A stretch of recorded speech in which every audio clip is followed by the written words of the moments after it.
Olá, meus amigos, tudo bom? Então, nós estamos aqui de novo nesse ambiente maravilhoso que é o Biscoitos Mineiro. É isso aí, na 304 do Sudoeste, Brasília. Venham conhecer. Mas antes disso, dá aquele like, aciona, segue a gente, compartilha, faz tudo, porque o nosso canal é nisso que fortalece. Então se inscreva, principalmente se inscreva e mande de repente esse vídeo para alguém. Vai que essa pessoa está precisando do que você vai escutar. Mas olha só, falando do livro, então, o livro No Paraíso Entre Flores e Espinhos, da Vera Regina. Vocês conhecem a Vera Regina? Então, ela que vai falar sobre o livro, como ela chegou aqui, enfim, vou deixar ela aqui. Vera, boa tarde, quase noite, né? Quase noite, boa tardinha. Boa tardinha, entendeu? Vamos falar um pouquinho sobre esse livro que dele veio o Quero Saber. E você, quer saber? Você quer saber como eu cheguei até aqui? Ah, eu quero. Eu não sei. Ah, gente, eu sou a pessoa mais improvável de me tornar uma escritora e autora de um livro. Pois bem, eu sou improvável porque eu apanhei muito para aprender a ler. Verdade, eu não me alfabetizei com 7 anos. E eu não sabia por quê, né? Eu não conseguia ler do quadro, enxergar nada que a professora escrevia no quadro. Ela enchia o quadro de frases e palavras, para mim, muito desconexas, que eu não conseguia enxergar. Eu pedia para arrumar a cortina, eu pedia para trocar de lugar, eu era a primeira da fila e eu não conseguia enxergar. Então, no meu caderno não tinha nada copiado. Então, eu não aprendi a ler. Pasme, meu pai, semi-analfabeto, resolveu me ensinar a ler. Pense, um semi-analfabeto ensinando uma analfabeta. Veja o que deu. Meu pai aprendeu a ler no tempo da palmatória, que a professora batia, né? Que era um negócio de madeira, como uma palma de cabo comprido, e batia na mão da criança. E ele então desistiu da escola de tanto apanhar, porque ele não aprendeu a ler, mas ele foi me ensinar. E ele reproduziu o que ele aprendeu. Ele tinha um chinelão deste tamanho de couro marrom, que até hoje eu lembro, sabe? Com solado de couro. Cada palavra que eu não conseguia pronunciar, e eu não conseguia mesmo, porque o estado de ansiedade era enorme, eu me desesperava. Na verdade, era um ritual de tortura, né? Pegar uma criança de 7 anos, botar uma cartilha, lembro até hoje o nome da cartilha, Marcelo Vera e Faísca, que tinha horror àquela cartilha. E aí eu ficava com aquela cartilha aberta naquele capítulo e eu não sabia nada do que estava escrito. Era grego para mim. E cada palavra que eu não acertava era uma chinelada que eu levava. Eu chegava a pedir para levar, me bate, porque eu queria parar com aquele ritual de tortura. Aí depois de algum tempo, eu não sei quanto tempo depois, a minha mãe já não aguentando mais, sabe que todo evento de violência, a família toda sofre com isso, né? E eu via que meus irmãos ficavam mobilizados, minha mãe. E aí então ela pedia, para com isso, deixa essa guria, porque ela não sou a guria, não é a garota nem menina, é a guria. Deixa essa guria, para com isso. Nessas alturas, o meu bumbum estava inchado, com vergões, que eu não conseguia sentar na cadeira, eu sentava de lado assim, porque eu não conseguia sentar. E aí então ela mandava, depois de algumas vezes, depois de umas 2, 3, 4 vezes que ela pedia, ele resolvia ouvi-la. Mas eu acho que ele já estava exausto também, exaurido, né? Com aquela situação toda. E aí eu ia pro quarto, deitava de bruços e a minha mãe colocava compressas naquela carninha de criança, imagina, com 7 anos, né? Tava empolado, vermelho. E eu chorava desesperada. E aí eu não sei como eu aprendi a ler. Eu sei que eu aprendi a ler. Mas eu superei, mal. Ao invés de eu ficar de vítima, por que eu não aprendi a ler? Porque eu era míope e tinha astigmatismo. As minhas primas da minha idade liam e eu era burra. Então eu era estigmatizada, eu não conseguia ler as propagandas na televisão. Não conseguia porque era de longe. Com 13 anos eu fui diagnosticada com astigmatismo e miopia. Além de ser desortográfica e disléxica. Tu vê que às vezes eu troco as coisas, né? Você já percebeu? Já, né? Que eu troco. Porque meu cérebro é disléxico. Eu sou desortográfica. E meu pai também. Como foi que eu me autodiagnostiquei? Porque eu fui fazer, depois da pedagogia, que eu me formei, eu fui fazer psicopedagogia, uma pós-graduação. E eu diagnostiquei meu pai me autodiagnostiquei. Então nós tínhamos tudo a ver, né? Idênticos um ao outro. Por isso tanta identificação, assim como ele aprendeu apanhando, ele me ensinou apanhando. Mas eu superei, sabe como? Eu enchia cadernos e cadernos com conjugações verbal. Todos os verbos, em todos os tempos, em todos os modos. E eu aprendi. Eu me superei, tanto que eu tirava 10 na redação, em todas as redações, e tirava 10 numa prova de português. Eu superei e acabei fazendo do limão uma limonada, me tornei escritora. A pessoa mais improvável de vir a ser uma escritora eu me tornei, claro, com essa idade toda, né? Quase 70 anos. Com 67 anos eu me tornei escritora.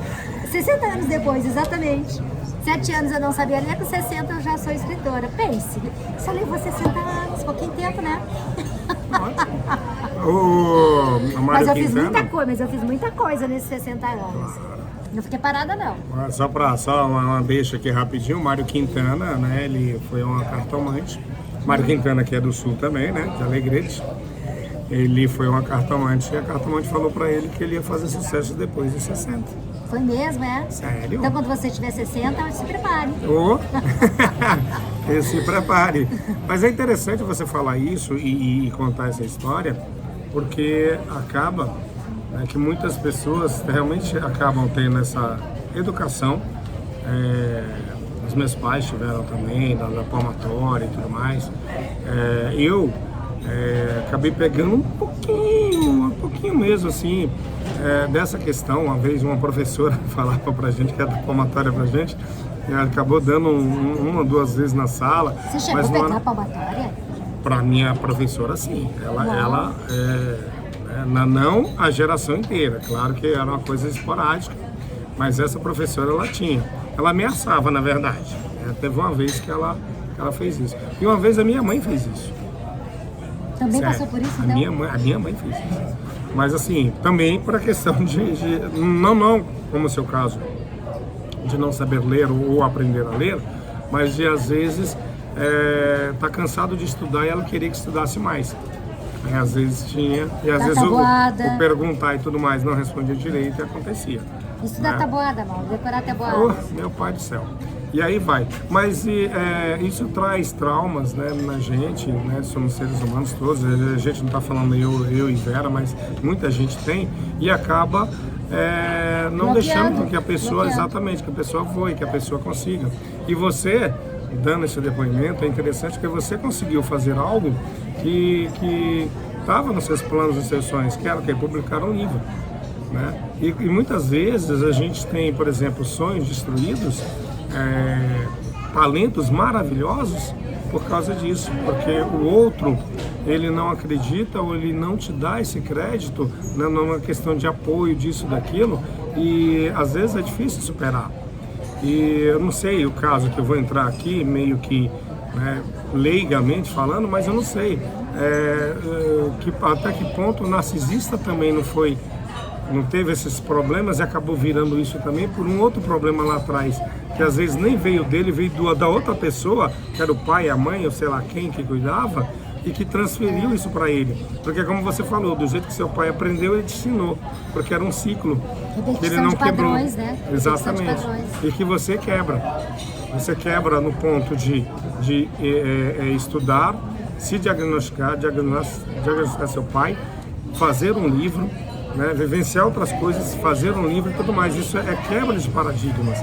Mas tem algumas pessoas que não, que o vício é o mesmo. Bloqueiam, né? Bloqueia, né? E é complicado. Mas é isso que eu tenho a falar. Porém, continue aí com o seu livro, por favor. Porque eu quero saber. E você? E eu encontrei, felizmente, eu não esperava de vir a publicar um livro. Eu acreditava que eu fosse falar sobre a história que está no livro num podcast, num programa, num projeto como esse nosso.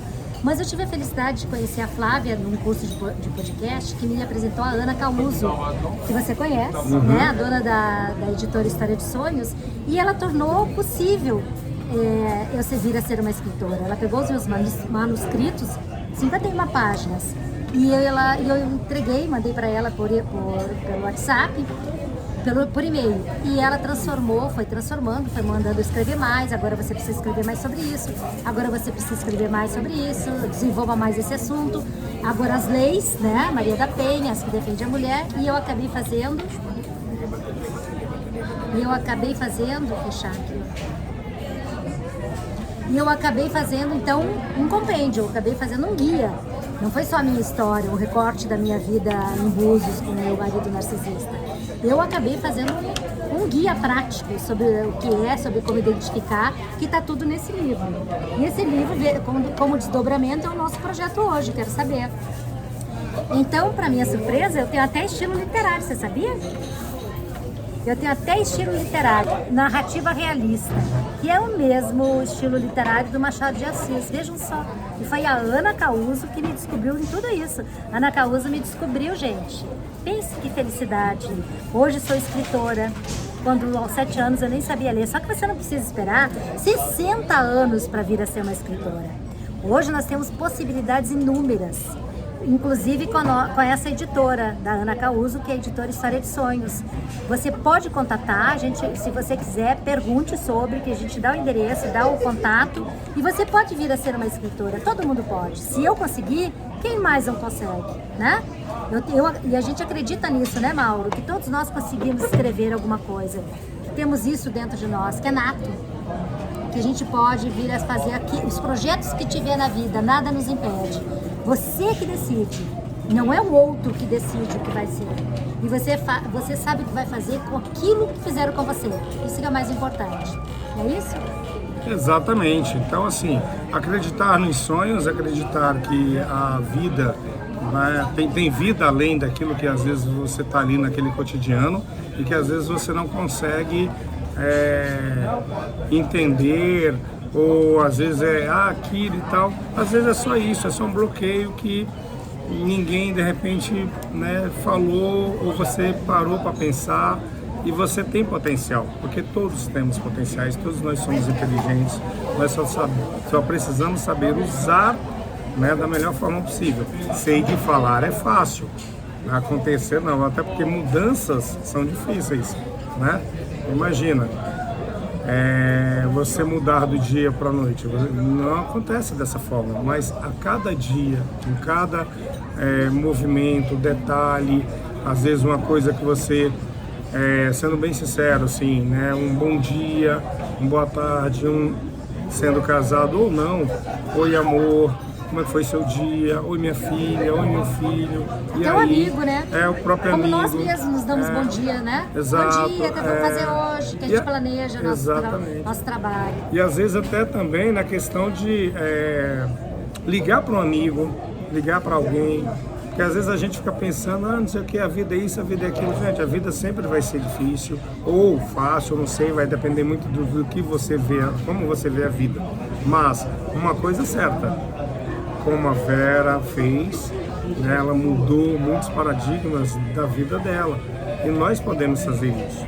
E o intuito do nosso programa é esse, não é dizer que você tem uma fórmula, porque ninguém tem, mas tentar ajudar da melhor forma possível por algumas situações que às vezes eu passei, ela passou, você está passando, qualquer pessoa, e não só aqui no Brasil, em qualquer lugar do mundo, porque o livro que ela traz é um livro que remete a muitas outros lares, outras pessoas, e às vezes só falta o quê?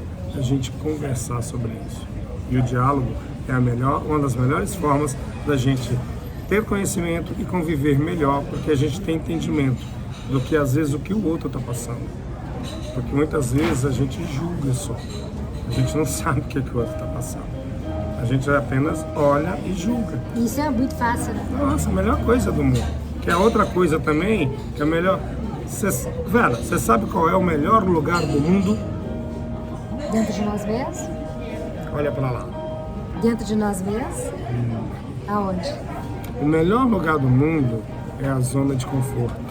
Ah, sim, eu poderia ter ficado, não sei ler, não consegui, o que eu faço? Né? Porque eu fui criada, inclusive, Mauro, para ser esposa, mãe e dona de casa. Essa era a proposta, então eu não precisava nem saber ler. Era a sua zona de conforto. Era a minha zona, mas eu não quis ficar. Aliás, zona de conforto é que eu não quero. Exatamente. Eu quero desafio sempre, olha o nosso desafio aqui. Foi uma proposta nossa, a partir desse livro, não foi? A partir da entrevista que você me fez, me entrevistou por causa do livro. E a partir de então nós combinamos e olha só onde nós estamos chegando. Gente, a zona de conforto ela é muito o melhor. Por que eu falo que é o melhor? Porque é exatamente isso. Eu reclamo, eu falo isso, eu falo aquilo, mas eu não saio dela. Quando eu saio, aí existe a mudança. Aí sim, aí a zona de conforto não é a melhor coisa do mundo. Por quê? Porque você descobre que existem coisas muito melhores, coisas muito mais interessantes. Mas é aquela história. Quem quer mudar? Difícil a Quem mudança. vai mudar? Difícil a É mudança. você.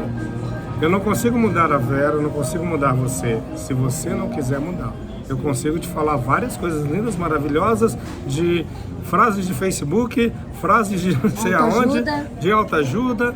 Se autoajuda, esses livros de autoajuda realmente ajudassem, você só precisava de um livro, não de 1 milhão de livros que todo ano sai. E repetir, eu posso, eu consigo, eu posso, eu consigo. Sabe? Mas é isso, gente.